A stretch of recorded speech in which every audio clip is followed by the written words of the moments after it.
नमस्कार दोस्तों, बहुत बहुत स्वागत है आप सभी का हमारे 2 मिनट स्टोरी में। दोस्तों आज बहुत ही खास कहानी आप सबके लिए लाई हूँ। रिश्ता हुआ पक्का, भागी लड़की घर से। आखिर क्यों ऐसा क्या हुआ, आइए जानने के लिए पूरी कहानी सुनते हैं। एक लड़की है जिसका रिश्ता बहुत बड़े घर में होता है। वो जो लड़का काम करता है वो बहुत बड़ी कंपनी में इंजीनियर होता है।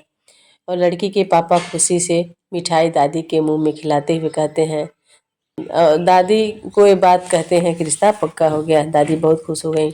मुझसे 2 साल बड़ी दीदी उठकर वहाँ से चली गई। वजह मैं जानता था, पर दीदी खुल कर के बात नहीं करती। ये बात मुझसे भी नहीं कहती। माँ बचपन में ही मुझे छोड़कर दुनिया से जा चुकी हैं।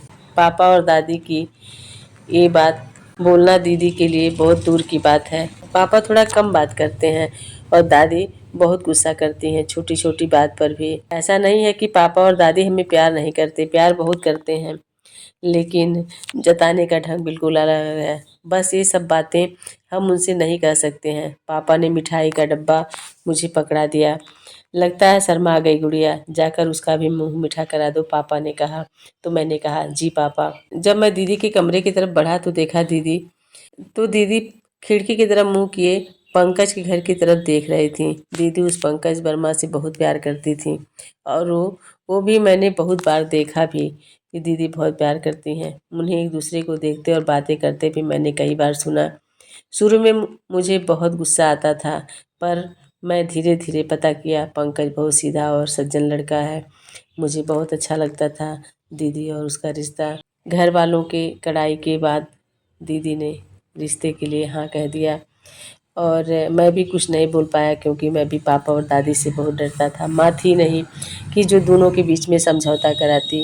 हालात ऐसे हुए, शादी हो गई और दीदी उस अनजाने लड़के के साथ चली गई। और कुछ दिन तो बहुत ही ठीक ठाक बीता। उसके बाद दीदी का एक दिन फ़ोन आया, छोटू एक बार आ जा और मुझे ले चल। तो मैंने कहा, दीदी ठीक है, मैं पापा से बात कर लेता हूँ, फिर मैं आपको लेने आता हूँ। और दीदी ने कहा ठीक है। उसके बाद मैं पापा से बात किया तो पापा ने कहा, नहीं इतने जल्दी नहीं वो लोग भेजेंगे, और कम से कम बेटियां जाती हैं तो साल भर बाद आती हैं। जब होली नज़दीक आ जाएगा तब बुलाने के लिए तुम जाना। मैं चुप हो गया। मैं क्या करता, मैं पैसे भी नहीं कमाता था, मैं डिसीजन भी नहीं ले सकता था। और अंततः पता चला कि जब मैं होली में विदाई कराने के लिए दीदी के घर गया, पता चला दीदी इस दुनिया में नहीं है और किसी ने खबर भी नहीं किया।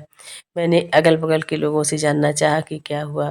तब पता चला मुझे कहीं से कि जिससे दीदी की शादी हुई थी वो लड़का दूसरी शादी करके ऐश करता था और दीदी को बहुत मारता पीटता था।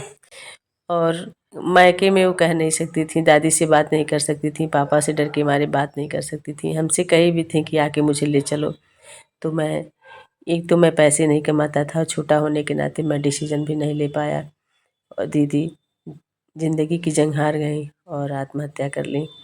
दोस्तों कभी कभी ऐसे हालात आते हैं, आप लोगों ने भी देखा होगा। ये सच्ची घटना पे आधारित हमारी एक कहानी है। लड़कियों को हम लोग शादी तो कर देते हैं, लेकिन उनका हालचाल नहीं लेते। लगता है कि बहुत मौज मस्ती में है, बहुत बड़े घर में शादी हुआ है, लेकिन अंदर की बात नहीं कोई जानता। अंदर बहुत सारी समस्याएं आती हैं लड़कियों को दूसरे के घर में अपने आप को स्थापित करने के लिए।